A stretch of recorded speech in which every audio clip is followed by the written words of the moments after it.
नमस्कार, आप देख रहे हैं अखबार न्यूज और मैं हूं आपके साथ अंकिता नेगी। एक नजर डालेंगे फटाफट खबरों पर। ईवीएम की सुरक्षा के लिए कांग्रेसियों ने गाड़े तंबू और आशंका है कि स्ट्रांग रूम में जाने की कर रही कोशिश।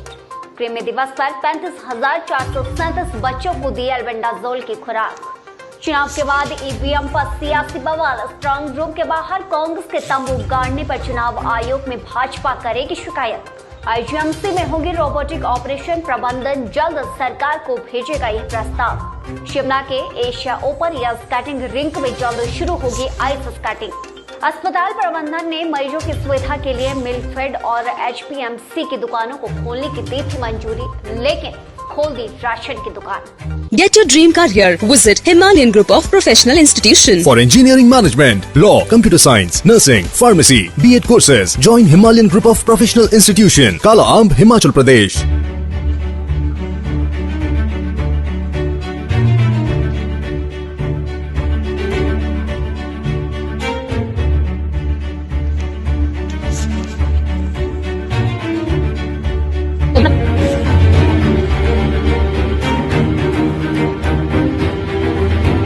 रुक करेंगे हिमाचल की अहम खबरों की ओर। आज भाजपा लीगल सेल के द्वारा chief electoral officer Himachal Pradesh के द्वारा एक शिकायत में कांग्रेस के द्वारा एमसीसी के उल्लंघन की आशंका जताई गई है और आशंका यह है कि जो कार्यकर्ता और प्रत्याशी अपने क्षेत्रों में कार्य कर रहे हैं उनके द्वारा स्ट्रांग रूम के बाहर तंबू गाड़ दिए गए हैं और ऐसे में ये आशंका है कि स्ट्रांग रूम के अंदर ये कार्यकर्ता जाने की कोशिश कर रहे हैं, जिसमें इलेक्शन कमीशन की गाइडलाइंस का उल्लंघन सरेआम किया जा रहा है। हार मंडराती होती है तो कांग्रेस पार्टी कुछ न कुछ नाटक करके और इस तरह का एक षड्यंत्र करके वातावरण खराब करने का प्रयास करती है। वही सिलसिला उन्होंने दोबारा से चालू कर दिया है।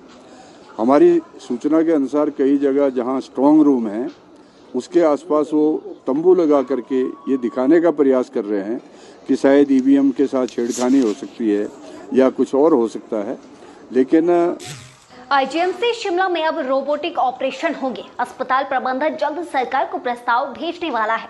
सर्जरी के लिए अब गंभीर बीमारी से ग्रसित लोगों को प्रदेश के बाहर का रुख नहीं करना पड़ेगा। प्रस्ताव को मंजूरी मिलते ही रोबोटिक मशीन खरीदकर ऑपरेशन शुरू किए जा सकेंगे। एक्सेप्ट नहीं करते थे कि लेप्रोस्कोपी दूरबीन से कर रहे हैं। आज की डेट में कुछ एक ऑपरेशन तो ऐसे हैं जो कि गोल्ड स्टैंडर्ड है कि लेप्रो से होनी चाहिए। ऐसे ही एक नई पद्धति है, वो है रोबोटिक सर्जरी। उसमें क्या है कि जो इसका सबसे जो अधिक फायदा है वो इस चीज़ का है कि जो जटिल ऑपरेशन है और जो कैंसर से रिलेटेड है, कुछ ऐसे ही शरीर के ऐसे भाग होते हैं जहाँ के आप ओपन करने से या दूरबीन करने को आप इतने अच्छे से अप्रोच नहीं करते। और जल्द लौटेंगे, लेकिन एक छोटे से ब्रेक के बाद। Get your dream career. Visit Himalayan Group of Professional Institutions. For engineering management, law, computer science, nursing, pharmacy, B.Ed courses, join Himalayan Group of Professional Institution, Kala Amb, Himachal Pradesh.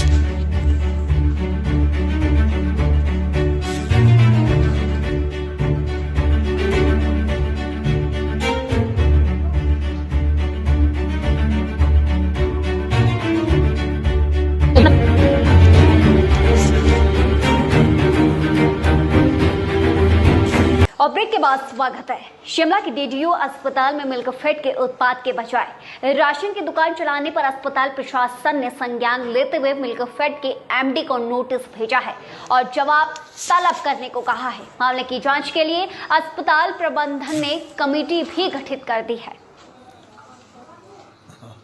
मैं आपके channel के माध्यम से बता दूं कि इसके लिए हमने कमेटी का गठन किया है। जब ये हमारे ध्यान में चीजें आई कि जिस चीज़ के लिए, जैसे मिल्क फैट को तो मिल्क के प्रोडक्ट बेचने को हमने दुकान दी थी, तो वहाँ वास्तव में ये पाया गया कि उसके अलावा भी बहुत सारी चीज़ें बिक रही है। तो हमने उनको एक नोटिस भी दिया और ये कमेटी ने सारा मेरे नोटिस में लाया भी है। राष्ट्रीय कृमि दिवस पर सिरमौर जिला में हजारों बच्चों को एल्बेंडाजोल की खुराक दी गई। खुराक देने के लिए स्वास्थ्य विभाग के द्वारा विशेष प्रबंध किए गए, जिसके लिए सैकड़ों कार्यकर्ताओं के साथ साथ शिक्षकों की भी सेवाएं ली गई हैं। सर, आज ये नेशनल कृमि दिवस मनाया जा रहा है और इसमें हम टेबलेट अल्बेंडाजोल देते हैं। हमारे 35,437 बेनिफिशरीज हैं, जिनको कि आज हम इकट्ठे 1 से 19 साल तक के बच्चों को ये अल्बेंडाजोल की टेबलेट खिला रहे हैं। इससे एक ये होता है कि जो बच्चे के पेट के सारे कीड़े हैं वो बाहर निकल जाते हैं, क्योंकि जब बच्चे के पेट में कीड़े होते हैं तो जो वो खाना खाता है तो उसका मैक्सिमम अमाउंट ये कीड़े कंज्यूम कर लेते हैं। हमारे पेट में नॉर्मली 3 तरह के वर्म्स होते हैं, हुकवर्म, पिनवर्म और राउंड वर्म। शिमला में एशिया के इकलौते ओपन एयर स्केटिंग रिंक में जल्द ही स्केटिंग शुरू होने वाली है। लंबे समय से यहां स्केटिंग करने का इंतजार कर रहे सैलानियों के लिए राहत की खबर है। पिछले साल 16 दिसंबर को स्केटिंग शुरू हुई थी और इस बार थोड़ा जल्दी करने का प्रयास है। मेरा नाम पंकज प्रभाकर है। यहाँ पर मैं शिमला स्केटिंग क्लब का ऑर्गेनाइजिंग सेक्रेटरी हूँ। इस बार जैसे लास्ट ईयर हमने आइस स्केटिंग कोई 16 दिसंबर को शुरू की थी, तो इस बार हमें लगता है कि थोड़ा सा इसे जल्दी कोई करने की कोशिश करेंगे। जैसे कि आप देख रहे हो जो ग्राउंड की स्थिति इस टाइम इतनी ज़्यादा अच्छी नहीं है, क्योंकि यहाँ लिफ्ट का कार्य का काम चल रहा है और इसकी वजह से क्या ग्राउंड भी थोड़ा शॉर्ट हो चुका है। तो अभी हम पूरी कोशिश कर रहे हैं कि 1 दिसंबर को ये स्केटिंग शुरू कर दी जाएगी। और आज के लिए इतना ही। देखते रहिए यंग वार्ता न्यूज़।